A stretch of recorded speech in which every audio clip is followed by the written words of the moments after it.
सोनमा से तुलसी जनम लेली कौनामा से हरियर भैली हो।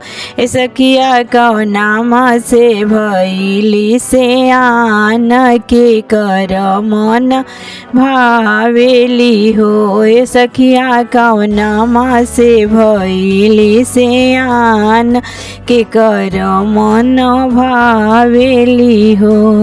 सोनमा से तुलसी जनम लेली भादो माँ से हरियर भैली हो।